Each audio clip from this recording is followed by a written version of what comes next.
Welcome back, everyone. It is Wednesday, October 22nd. The NBA, my 5 favorite picks are on the way. At the end of the video, I'll also dive into some other plays that I looked at, but I don't really want to bet the whole entire board on the first full slate of NBA action. But I'll give you some thoughts on some teams, especially how I think they're going to play this year. But as always, my name is Austin. Thank you for tuning in. Do me a favor, go hit that subscribe button so you don't miss out on these videos every single day and drop a like. Now, on opening night, went 1-1. We split even. Man, Kevin Durant ended with 23 points, had 14 at half. The man just didn't shoot in the second half. Wasn't even a double OT, and he just was not shooting the ball. And then Luka Doncic did come through, give us a winner. We did lose our long shot parlay, which did have a little bit of a pulse. The plays weren't too bad, far off there, but we did lose 0.1 unit there. Overall, 1-1 on the props. We'll keep things moving onto a full slate. I have a mini ladder for one guy we'll dive into in just one moment. But as always, you guys know we have a bunch of sponsors on the channel. We certainly love them, and they have a bunch of cool offers out there for you. And I would say the best one right now for you guys is this daily fantasy offer on Underdog Fantasy. You just have to play $5. You get $100 in bonus funds. I really don't know how much longer they're going to run this promo. It could just be for this week. It could end today. I don't really know, but check it out. Code COS, the only way you get that. Of course, here are all the states that Underdog's available. And if it's in your state, make sure you do it. Play $5, get $100 in bonus funds. Again, here's all the states. Get on in there if you can. Get that play 5, get 100. You also probably get a free pick as well. But let's dive into the picks today. Then I'll dive into some other games that maybe I don't have an official pick in. Maybe we'll talk about your team. Let's get into things. First pick. Devin Booker. This is my best bet of the day. I like his over 7.5 assists at -140, and I took him for 10 plus assists at +220 on Bet 365. Now I am playing the first leg, his regular over at 7.5 for about a half a unit, and then the second one, the 10 plus, playing it for a quarter unit. This is my biggest play of the day. The rest of the plays you'll see in this video are just half unit plays. We'll probably up the unit size starting on Friday, but at least for every team's first game, let's be a little bit conservative here with the bankroll. Now let's first we'll be screen sharing a little bit and showing you some cool sites and stuff, whatnot. But I first need to talk about this roster that we have for the Phoenix Suns. Now, if you look at the Phoenix Suns roster, you'd be like, well, this team's a little bit weird. They went away, got rid of Kevin Durant, and they brought in Jalen Green. Well, Jalen Green's obviously out for tonight. Grayson Allen should suit up, and I imagine Grayson Allen falls into that spot. And so when we look at this lineup, it's Devin Booker, and who else is creating shots for people? I mean, Colin Gillespie maybe, but again, you don't want these two guys playing at the same time. So we're going to see a lot of overlap between these starters, and then Colin Gillespie will probably fill in the Devin Booker list minutes. And so D-Book's really going to have to generate the looks for his teammates, and I certainly think he's going to be able to do that. We know he's fully capable. He's done it plenty of times in his career. And when you go to Props Madness, and this is going to be a site we're going to use a ton. I have a little ticker down below at the bottom. Props Madness, this is the site we're going to use pretty much every single day in the NBA. It's my favorite research tool, by far the best one. Pretty good for the NFL too. But if you sign up using my code COS, they will give you 25% off your first purchase. So again, you can check that out. The link is down below in case you're really big into the research and stuff. I would say that's the best site possible. Now, I saw FanDuel bumped his lineup to 8.5, but you could still take him for 8 plus assists there. Again, -145-ish now on DraftKings. Again, let's talk about D-Book, though. Obviously, the hit rate last year was not great. 32% of games, 24 of 75. That's not great. But when you look further into it, we need to obviously he had Kevin Durant, he had Bradley Beal in those games. There's not a lot to take from it. But what I really want to take away is this is the guy that's going to have to generate offense for his team. And you see when D-Book last year averaged 12 plus potential assists, it was just about let's switch. He was at about a 63% hit rate, getting to 8 plus. If you look at when he had, and if your terms of getting to 10, which we would love, he had 10 in about 35-ish% of games. But I think there's a chance he averages 15 or more potential assists per game. And when he did that, he was basically getting 10 plus in almost half these games. And you look at the 7.5 hit rate, pretty dang good, 72% of the time. So again, this is the guy that's going to be the main facilitator for this team in a matchup against the Kings that he's fared well in. 12, 5, and 13 potential assists. You look at this game, 12, or just assists in general, 12 assists on 24 potential, 5 on 16, and then 13 on 25 potential assists. You see where the Kings last year gave up a ton of assists to opposing point guards. I think once again, this is going to be a great spot for D-Book. They just give up a ton of assist opportunities to shooting to point guards, especially out to the perimeter where they give up a ton of spot up opportunities. I really think D-Book's in for a great matchup. I really like his over and assists. I'll ladder him up to 10 plus. First pick of the day. Hopefully we didn't yap too long. Let's get into an under. Paolo Banchero under 25.5 points. Boo, boo, boo, boo, Austin. We hate unders. And I understand. No one likes sweating out an under. But lucky for you, there's so many games on tonight. You don't even have to turn on the Magic game if you don't want to. And it's probably got the lowest total on the board against the Miami Heat. Wouldn't blame me if you didn't want to. But I think Banchero and the Magic have a good season. But I don't know if that starts opening night, especially with Banchero putting up a huge day. And we'll talk about why. But I don't know if he's going to be needed to score as many points as maybe he was having to do in years past, especially for this Magic team that, let's be honest, last year their offense was a disaster. Now, this year, we all know, and if you don't, we'll at least inform you, they went out and made an acquisition. And hopefully my camera is not too laggy. Maybe the camera really can. We'll see. We'll see if the screen. My internet was acting up today, so apologies in advance. But let's of course pull up their lineup, and you can see it's. I mean, they went out and got Desmond Bane. We know that. We'll see if Jalen Suggs plays. But these two guys, Desmond Bane and Tyus Jones, to really make the offense a lot more cohesive for this Magic team. They couldn't do anything. It was basically these two guys, Franz and Banchero, like, hey, we need you to do everything. And it was a disaster class. Now, obviously, we go to Mr.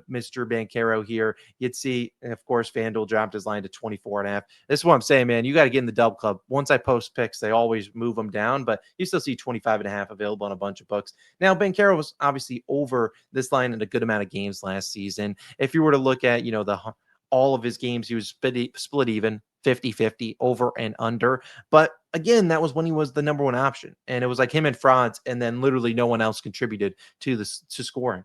So he had to shoot a ton. But I think realistically, 22 field goal attempts when he attempts that or fewer last season, under 64% of the time, 20 or fewer, under a 19 of 23 games. Again, this is Props Madness. You can sign up. I'll put that link down there. I just don't know if this is a matchup, especially when he's being defended by Bam Adebayo, that he has to shoot a ton. So I look at this as a good sell high spot on Banchero's first game. I think he has a big year, but first game scoring 26 points when he's being defended by Bam Adebayo, one of the best defenders in basketball. I'll fade him. I just think he's not going to be needed to score as much with Desmond Bane and other guys actually running an offense. The Magic didn't run an offense last season. It was a disaster. They'll be better this year. I like that under there. Let's get into another under. Derrick White under 4.5 3-pointers at minus 140 on DraftKings. I'm not going to use Props Madness because this is a completely different system for Derrick White here, as him and the Celtics now are obviously down Jason Tatum, and they traded away guys like Kristaps Porzingis. So this is a lineup that's much different than what we saw last season. But additionally to that, you look at Derrick White getting the 5 threes is not easy. We know that. And for those curious, under in threes was my best market last season. We'll see if we can start off 1-0. Derrick White, like I said, we all know he's a good shooter, but 4.5 threes is a Steph Curry-esque line. It's not like Derrick White is Steph Curry. And, he does shoot a ton. I'm not going to get it twisted. He will fire up his threes. But let's also keep in mind last year, it was much easier. The looks he was getting, Jason Tatum was able to draw defenders, drive, kick it to Derrick White. That's not the case this season.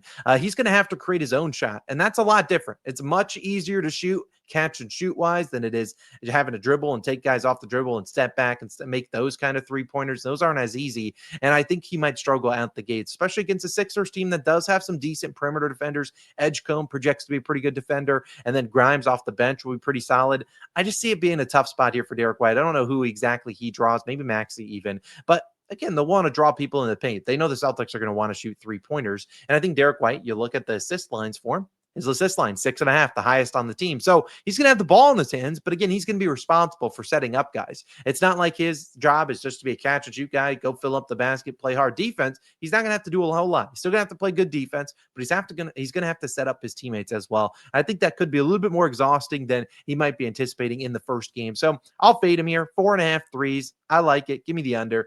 Derrick White, if you make 5, I'll tip the cap, but I'll fade him. My next play, let's talk all about another fade. And I know you guys hate unders. I promise we'll have overs this season. We have one in D-Buck. Walker Kessler, under 10.5 points, plus 100 on FanDuel. Again, just a half-unit play. Not going too crazy here. But Kessler and the Jazz, man, talk about a team that is just, you don't know what the hell you're getting from. And that could be the Utah Jazz in this game and really in this season. Their roster is a little bit weird, and I'll show that roster. But I really do want to fade Walker Kessler here. I just think it's a really tough matchup for him, as he and the Jazz are at home, so they got that boost. But they're taking on this the the Clippers, and it's going to be a tough spot here for Walker Kessler, and we'll kind of show exactly why I think it's a tough spot. Now, obviously, Walker Kessler should start at center for the Jazz. That should be no surprise to anyone out there. But what it is going to be is it's going to be tough sledding for him against a very good Clippers defense. Now, I'll show that, and then I'll show the roster and why I just think it's a really tough spot here for Walker Kessler to get going. Again, we'll be back on Props Bandit showing you guys all the research and stuff. Walker Kessler, you look at where he does his damage. Putback opportunities where last season you saw the Clippers rank 6th best. Pick and roll, man, they ranked 4th best. So again, really tough matchups here for him to score. Now, if you go to their roster as well, one of the main reasons that I like fading him is that Isaiah Collier is out for this game. If you don't know anything about Collier, geez, my camera really might be dead today. We might have, I don't, well, we have to figure something out. Collier's out. Collier's a big mess. He's their point guard. So Keontae George will slide in here, and Walter Clayton Jr. in his first NBA game. So again, Kessler, not a guy known for really creating his own shot, is going to be responsible for being able to go out there and score the basketball. So I just look at this as a really tough spot here for him. We think about the Clippers. They have Vika Zubac, one of the best rim protectors. He's not coming out to the perimeter. And then they also went out there and got Brook Lopez this offseason. So for all 48 minutes, whatever Kessler's rotation is, he's going to have either Zubac or he's going to have Brook Lopez, 2 really good defenders. Now, if Kessler wants to go out there and start popping threes like he started to do at the end of the last year, I tip the cap to him. But again, I think it's a pretty tough spot for Walker Kessler here. I'll fade him. Give me the under 10.5 points. Finally, we wrap up with our Underdog slip. A reminder, Underdog Fantasy, you guys know we love them. Code COS. You play $5, get $100 in bonus funds. Take advantage of that offer. The link is down below. Here is where we're rolling with. We have Banchero less than. We have Derrick White. I moved him up to 5.5 threes. You make 6. Tip the cap. D-Book assist. And Kessler less than points. 6.7 extra money. Yeah, you heard that right. For all my meme people out there. Code COS. Sign up. Code COS. Get on in there. Apologies if the video was lagging today. I'll have to figure something out on the back end. I don't know what the hell is going on. Internet's been pretty bad all morning, but hopefully the picks are not bad. Hopefully we have a great day, and hopefully you guys make some money with me. Again, I posted earlier this morning, our NFL Week 8 best bets video. If you want to go check that out, I'll link it on the screen. Let's have a great week. We'll have a Thursday Night Football video live later on this evening. Let's get it done, and let's have a great day for the first big slate of action in the association. I love our picks. D-Buck, we need 10 assists, and then the other guys, you can take the night off. See you guys in the next one. Peace. Oh, wait. I said I would talk about some other teams.